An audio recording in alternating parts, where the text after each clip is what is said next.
Thundering Fury is Clorinde's best set. Clorinde is worse than Raiden. Clorinde is just a glorified fischl driver.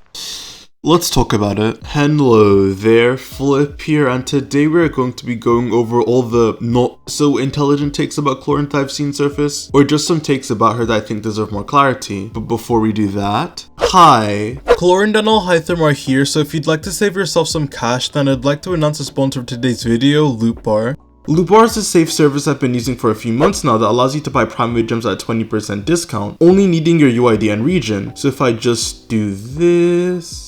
And would you look at that, in only 3 minutes I've received my gems. I got the 3,280 gems pack at only £37, saving me £8 from the original price. This site has also been endorsed by other creators like Tavot Times, Dukaja, and now yours truly. Loot Bar essentially acts as a gateway, using a VPN to cut down on the cost of gems by removing certain taxes, whilst going through the official top-up methods for the game, which allows you to enjoy all the same benefits as in-game. So use my link in the description below to get a 5% off new user coupon on your purchase. Thank you Loot Bar for sponsoring the video, now back to it. I guess the biggest thing I want to shine light on is everyone saying Thundering Fury is her best set, which is it's not true. I can get from a resin efficiency standpoint why people say this, as many people already have a solid TF set more so than a Whimsy set, and you can strongbox TF passively while farming for something else, which is great. But time and time again, people often conflate what is more convenient than what is going to be better, or give you more mileage. With Navia, for example, people made the claim that Marosho, I can't believe I said that right on the first time, was better than Whispers for her when using Furina. This is not true. And now instead of farming Whispers, you have a Hunter set that you can only really use on Furina and no other team. Similar to her girlfriend, Thundering Fury is only really good in one of Clorinde's teams, being Aggravate, and even then I'm not too confident it will outperform Whimsy anyways. To briefly explain TF Clorinde, on Aggravate teams, the best way to maximize the team's DPS is to have a driver that will work alongside fischl on a 25-second rotation. At C6, Oz lasts for 12 seconds and can be recast after the 12 seconds, which means that if you were to do a 20-second rotation or shorter, you will lose out on fischl uptime. But if you do a 25-second rotation to cast Oz twice, fischl is able to do damage for all of those seconds, so a carry that can be used to support both of those damage windows, which Clorinde is only capable of doing on a TF set, which is why people are recommending Thundering Fury Clorinde. But I do think its flaws are being vastly overlooked. At a base, if we look at one damage window for both Whimsy and TF, you are losing about 25% of your damage, assuming equal stats. That is a tremendous damage difference. Even a Whimsy set with 2 less crit rolls can still be about 20% better than your Zajef set in this one window. But why does that matter if you're able to cast Clorinde twice? You may be asking. Well, the issue is that you won't always get that opportunity. There are bosses like Weenut, the Rune Serpent, and currently the Baptist, which are some of the most annoying bosses in the game, with very small windows, in which you rather have Whimsy as it outputs more damage faster. There are also going to be scenarios where you could have killed enemies in 1 damage window, but now you have to go to 2 because TF doesn't allow you to push that threshold. So yes, if you can get to 2 damage windows on Aggravate teams, theoretically TF is better, but there are quite a lot of situations where you will not feel its impact at all, in which case Whimsy, Echoes, Gladiator are generally going to outdo Thundering Fury. Another issue I have with this set is that its value can only be felt on Aggravate teams, as other teams don't support this window for 2Es, like Furina teams, or there are teams like Chevreuse where overload triggers aren't that easy to control and you aren't getting the CD reduction benefit from TF to perform the 2Es. So Thundering Fury is only situationally best in slot on one of Clorinde's teams, and is marginally worse otherwise. I get that farming artifacts is cringe, but can we please stop saying this is Clorinde's best artifact set? I guess the next thing I want to address is her comparisons to Raiden, as of course there's a lot of discussion around them where people say that overall Raiden is a better character because of her comfort and energy generation and infinite interruption resist, where Clorinde is a lot more squishy for not a game-breaking amount of a team DPS increase. To be honest, I don't really get this discourse. Unlike some pyro DPS that literally take the same units, Raiden and Clorinde aren't really competing in the same teams at all, so who you should pull really just depends. Raiden gives a burst damage bonus and energy generation on top of getting a ton of damage percent in her kit, along with super big hits. So the idea with her is to be run with burst oriented units and preferably a Bennett to take advantage of her high scalings, on top of the fact that she can very easily be a solo electro unit, with the fact that she applies consistent off-field electro, making Jingcho, Yulan, Zhangling, and so on her best teammates. Where with Clorinde, she has noticeably higher personal DPS and fares a lot better with the skill-based units like Nahida and Fischl because of the way her teams are built. And she works worse with a character like Xiangling because she doesn't get the same benefits Raiden does, on top of Xiangling forcing her to play in a longer rotation. So besides Furina and Kazuha, there isn't much overlap in what teams they play. If you use a Raiden Chevreuse team on one side, you still have Aggravate for the other. If you play Raiden Hyper on the first side, you have Quick Bloom for the other. You can very realistically just pull and use both of them even in the same Abyss lineup.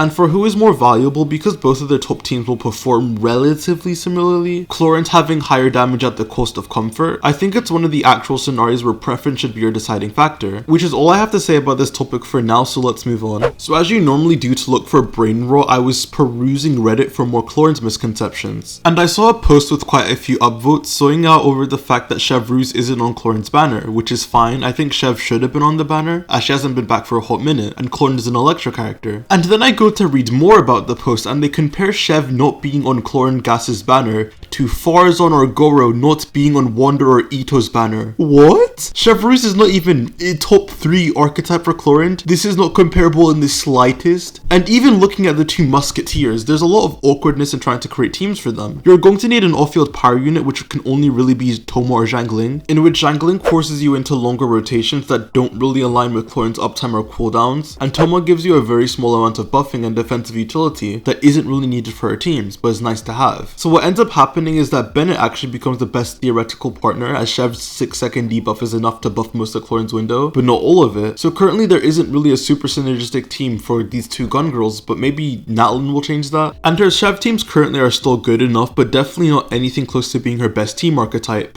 Which reminds me, I want to talk about Bennett very briefly because people don't understand how his circle and buff works. Overall, I do think that Clorinde and Bennett is kind of iffy, especially if you aren't running another damage dealer like Fischl, as solely relying on Clorinde scalings on non-aggravate teams which aren't that high doesn't seem like the best of ideas, but the reason people bring up not running them together is that you can Clorinde skill out of Bennett's circle.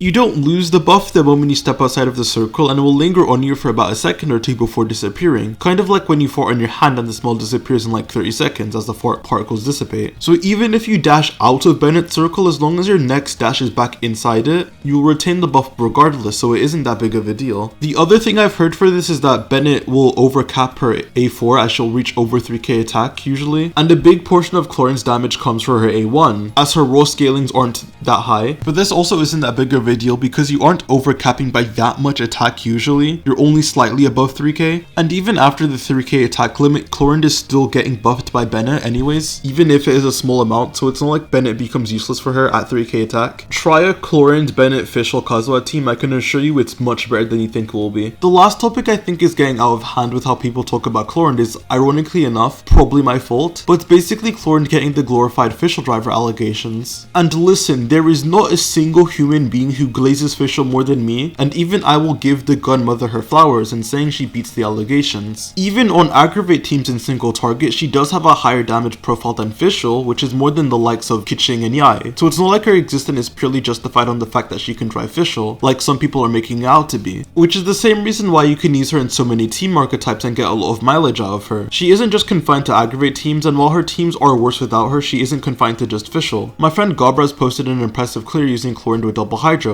and using Clorinde's burst in order to get the Electro Swirl for the team. Jamie has also shared the wacky Skyward Blade Chi-Chi team that doesn't need Fischl to function, and because Clorinde is Electro, there is going to be so much more experimentation that goes on with her teams, which are only going to get better assuming we get a good off-field pyro damage dealer that can run on short rotations. Fischl is still by far her best teammate though, don't get it twisted, but she isn't being carried by Fischl like the other aggravate carries. And with that, thank you guys so much for watching. If you enjoyed the video, make sure to like, subscribe, and comment your thoughts on Clorinde, as I'd love to hear and respond to almost every single comment. Thanks again for watching, and I'll see you guys on the flip side. Peace.